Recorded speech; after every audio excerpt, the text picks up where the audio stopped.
พี่น้องมาสุขุสุคนนะจ้ามันนี่พอพดอ้นกับพี่อาบน้ำแล้วพอแอ่เพิ่นกะพอดีปะโลปะเลมาพี่น้องเอ้ยเพิ่นมาแวะเอาเครื่องแล้วเพิ่นก็สิเมื่อมาหาไส้เลยบัดนี้ค่ะอ้นก็เลยอย่าพาว่าเฮานุ่งเครื่องก่อนอ้นสิสมมาพอพอดีเลยพี่น้องเอ้ยสมมาพอแล้วก็สิไปสมมาประมอนแล้วพี่น้องแล้วก็สิไปส่งพระอยู่วัดว่าสิเข้าสวรรค์มื้อนี้เบิ่งก่อนพี่น้องสิทันบ่หรือบ่ทันอย่ามันขำก่อนนะนี่ก็บ่าย2บ่าย3เลย ไปออกไปส่งมาพอเถ่าไปเดี๋ยวตาลุมเด้อยังไม่นุ่งเด้อนุ่งแล้วแม่ยังมานุ่งให้ลูกอยู่สมมาพอแอร์เด้อพี่น้องเด้อบาดนี่เด้อสวัสดีพี่น้องวันนี้ก็น้อยมาสมมา สมมาพ่อเด้บอลแน่ออโต้แน่เอาไปลงบ้านหลังนะลืมแทนเอาจอบมาลูกอยู่ในบอลน่ะไปทางไหนทางบ้านเขาก็ทุกมาสมมาให้รู้ไหมรู้ไปแต่สิริกับมาใส่เลยเพราะว่าแม่กี้กับบสบายรถแน่ได้ใส่ร่วง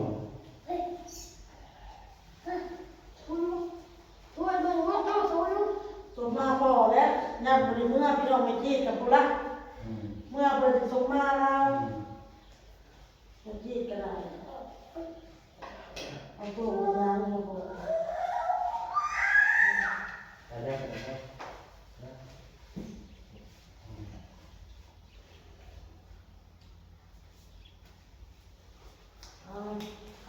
เอาลูกเด้อปีใหม่ปีเมื่อลูกหลานลูกเคยมาสมัครสมาร้ายอยู่ดีแห้งโอ้ใจให้ลูกหลานเด้อให้ดีๆแห้งเขาเจ็บจะได้ของใครอย่างนี้ให้ร่ำรวยเงินไหลน้องทองไหลมาเด้อเป็นตัวเดียวเมียเดียวขับบอลเรียนหนังสือให้เก่งๆตั้งใจเรียนเด้อพอเท่าเดินมาเนี่ยนะครับมันยังเ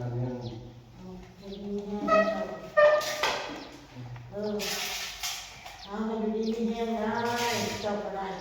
ความเจ็บจะได้ความไข่ในนี้มันให้อยู่ดีมีแห้งจะลงได้ลูกหลานในโต๊ะเป็นน้ำเป็นน้ำได้ว่าบ่ได้ได้คือเล่นโตกับเราเป็นเมียบักเข่าเอาเป็นน้ำข้าวเฮ็ดเอาต้นมาเอาต้นมามาจับมือ เดี๋ยวมันเจ็บจริงหรอพดแม่เฮ้ยเจ้าพดแม่พดอะไรลูกพด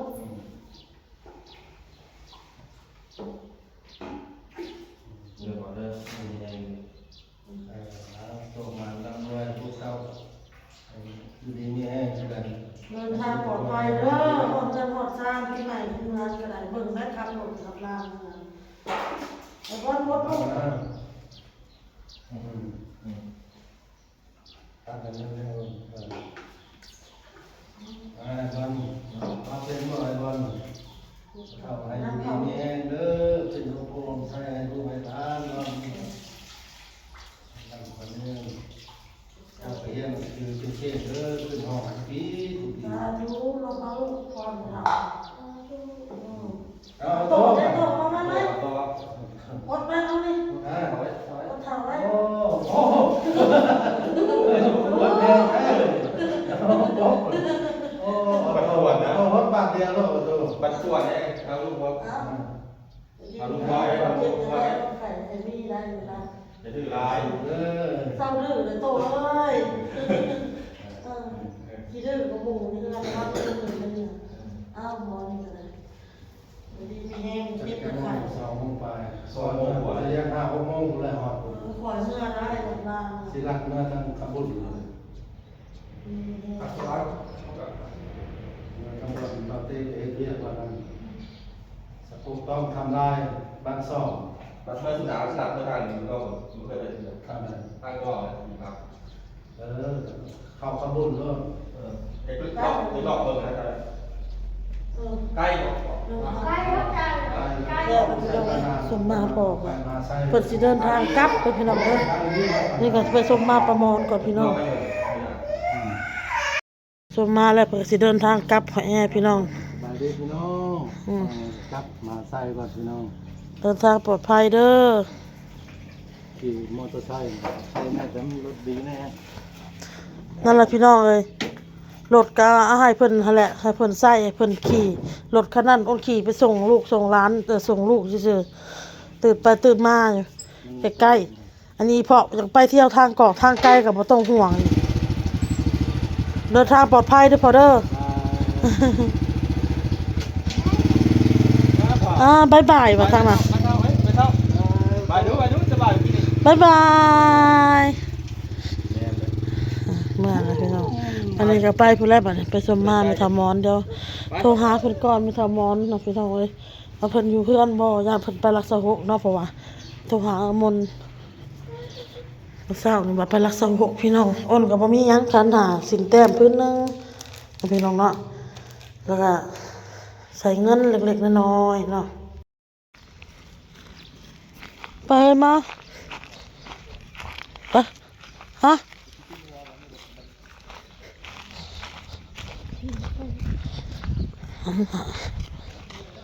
น้ำหอมมาเห็ดแล้วเรียบร้อยพี่น้องคนเห็ดทั้งสีหนึ่งเลยเห็ดไว้หลายๆพี่น้องยังจะไปทรงถาดพอเถาพอเต้แล้วพี่น้องกับปูน้องพี่น้องอ้นปูฮะหายสิกระตุกได้ลูกเอ้ยน้ำหอมหายสิกระตุกไปทรงหงาน้องบอลน้ำพี่น้องเลยเขาสวรรค์มือนี่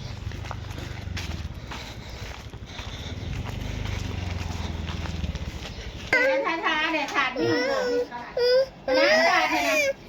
ยันที่ยังนี่คือมาจากป้าคนนี้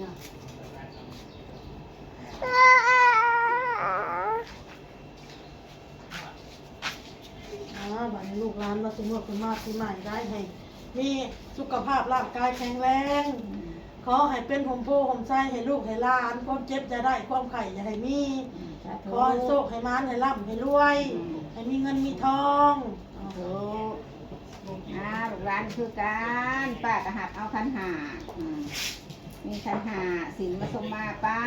กะสะถูให้ลูกร้านให้อยู่ดีมีแห้งให้ถูกให้โศกให้โรคให้ไฟให้ประหยัดลูกค้าสุขกายสุขใจสิ่งไร้ๆกะที่ผ่านมากไอ้หายไปวิทย์ไปในปีเก่าปีใหม่นี่ก็ให้แต่สิ่งดีๆเข้ามาในครอบครัวเงินซานอายุมันคนยืนเฮงๆรวยๆถูกเจ้าให้ก่อน มามันทั้งสิมุดพวกองค์กรเอาให้ดีมีแรงเด้อสุขภาพร่างกายแข็งแรงเป็นห่มโพห่มไส้ให้ลูกให้หลานคนเจ็บจะได้คนไข้ให้มีขอให้เด้อโชคดีให้มีผู้หักผู้แจ้งมีผู้ประทับคำชูนะจ๊ะ เวลานี้นานมาตายง่ายดอกบ้านสิอยู่จนเอาโตเอาไปเนี่ยพุ่นแล้วนะนั่นแหละพ่อผู้พ้นหมดแล้ว ลงเอาเจ้าอยู่ดีมีแห้ง เกิดมีเรื่องเรื่องมีสองมอน โชคให้มานให้ร่ำให้รวย เกิดประมาณนี้นั่นด้วยเกิดได้ทั้งโต เจ้าก็ให้ดีมีแห้งคือกันนายมันคนยืนเรียนหนังสือเก่งๆเด้อเป็นเจ้าคนนายคนสาธุอ้าวอาจารย์ใหญ่นี่อาจารย์ใหญ่ อาจารย์ขอมา นี่อาจารย์ใหญ่ ทำลูกไม่ขาเจ็บให้ทายเด้อให้เศร้าให้สวงให้เราเป็นด้วยสุขภาพเป็นแข็งเด้อครับ สองคนป่าคนมาปรารถนาอยู่ดีมีแห้งเจ้าอยู่ดีมีแห้งอ่ะคำคูณ ทุกอันให้เท่าตาไว้ไว้ คำคูณ ทุก ทุอันนี้ว่าผมเป็นเลยดิ ทุก นายไม่ไว้เจ้าคนนายคนเด้อแม่ไม่ควรถูกกับพนุ่ง มาหดทรงธาตุพ่อบาเต้เลยพี่น้องเด้อนี่ขอหวยน้ำเพิ่นพี่น้องเลย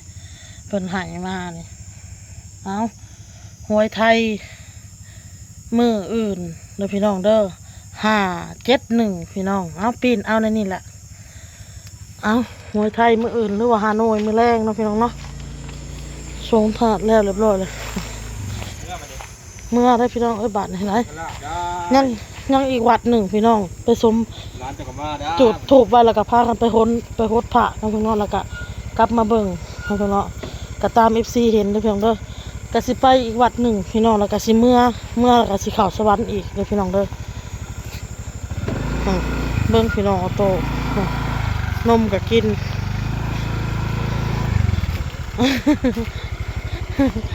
ปะจะปะมันบ่ตกดอก โอเคได้แล้ว ไปมัน ไป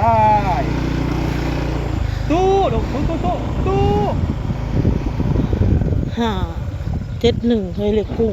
71ว่ะกับปิดได้ก็ได้7หา1เนาะ 157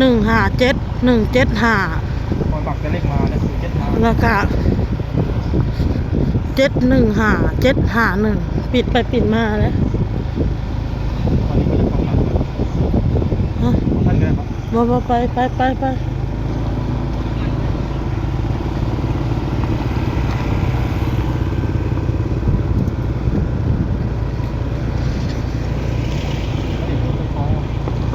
าท่านก็ได้เนาะ ตอนโพสพระบัดบ่ได้ถ่ายเนาะตอนสงพระ ถ่ายวัดนะ ถ่ายอยู่วัดนั่นพี่น้องเอ้ย ต่อ